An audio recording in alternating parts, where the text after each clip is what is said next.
जय माता दी। नवरात्रि के 7वें दिन माँ दुर्गा के 7वें स्वरूप माता कालरात्रि की अर्चना की जाती है। माता कालरात्रि को महायोगेश्वरी और महायोगिनी भी कहा जाता है। माता कालरात्रि के भक्तों को बुरी शक्तियों और अकाल मृत्यु का भय नहीं रहता। माता के इस स्वरूप के आराधना से सभी प्रकार के सिद्धियों की प्राप्ति होती है। जय माता दी। मेरा नाम आर्यन पांडे है और आप देख रहे हैं एस्ट्रो वेदांता। तो सबसे पहले माता कालरात्रि के पूजन के महत्व की चर्चा करते हैं। उसके बाद स्वरूप, प्रकट और उनके पूजन विधि की चर्चा करेंगे। माता कालरात्रि के पूजन का महत्व ये है कि माता कालरात्रि की आराधना से सभी प्रकार के दुख और बीमारियां दूर होती हैं।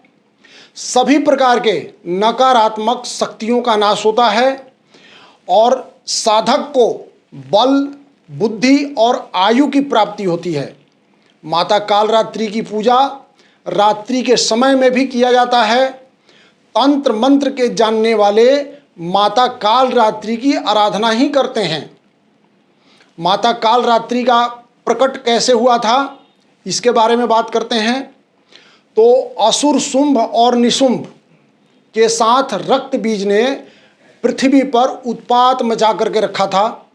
इससे परेशान होकर के देवगण भगवान शंकर के पास पहुँचे और उनसे अपनी रक्षा करने के लिए प्रार्थना करने लगे। तब भगवान शंकर ने माता पार्वती को अपने भक्तों की रक्षा करने के लिए कहा। भगवान शंकर के कथनानुसार माता पार्वती ने माता दुर्गा का स्वरूप धारण किया और शुंभ निशुंभ को युद्ध में परास्त किया।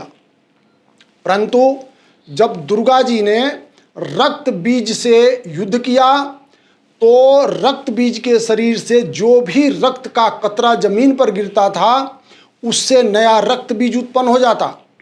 यह देख करके माता दुर्गा जी अत्यंत क्रोधित हो गई और क्रोध के वजह से माँ दुर्गा का वर्ण काला हो गया। इसी कृष्ण रूप को देवी कालरात्रि का प्रकाट्य माना जाता है। वहीं से देवी कालरात्रि प्रकट हुई और रक्त बीज के शरीर से निकलने वाले रक्त को जमीन पर गिरने से पहले ही खप्पर में भर करके स्वयं पान कर जाती थी। तब रक्त बीज समेत सभी दैत्यों का वध संभव हुआ। माता कालरात्रि का स्वरूप कैसा होता है, इसकी वर्णन करते हैं। तो असुरों का संहार करने वाली दुर्गा देवी की 7वीं शक्ति कालरात्रि है। माता का यह स्वरूप काली का अवतार माना जाता है।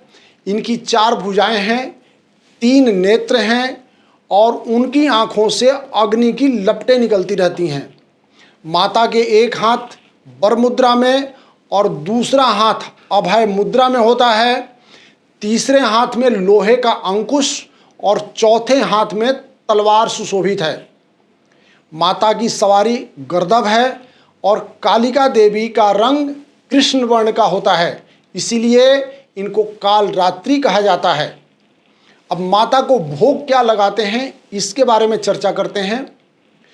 तो महासप्तमी के दिन माँ कालरात्रि को गुड़ और गुड़ से बनी वस्तुओं का भोग लगाया जाता है। माता को गुड़हल का फूल सर्वाधिक प्रिय है, इसलिए गुड़हल का फूल अवश्य ही चढ़ाया जाता है। माता कालरात्रि के पूजन विधि क्या है, इसकी चर्चा करते हैं। तो नवरात्रि के 7वें दिन माता कालिका का जो पूजन विधान है उसमें लाल रंग की वस्तुओं का प्रयोग किया जाता है। इसमें सबसे पहले गौरी गणेश का पूजन करें, कलश और नवग्रह का पूजन करें। उसके बाद माता के पूजन में रोली, अक्षत, फूल, फल, मिष्ठान, धूप, दीप, नैवेद्य, चंदन आदि अर्पित करें।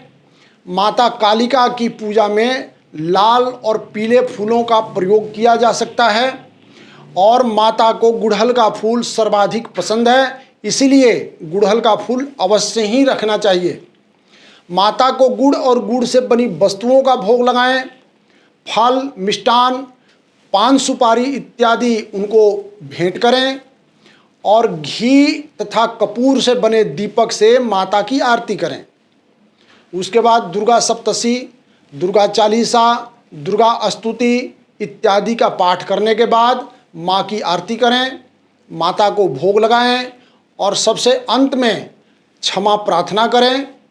इससे माता की असीम अनुकंपा प्राप्त होती है और सच्चे मन से माता का जयकारा लगाएं। जय माता दी। इस प्रकार पूजा करने से हर प्रकार की कामना, सिद्धि, शक्ति और निरोगता की प्राप्ति होती है। जय माता दी।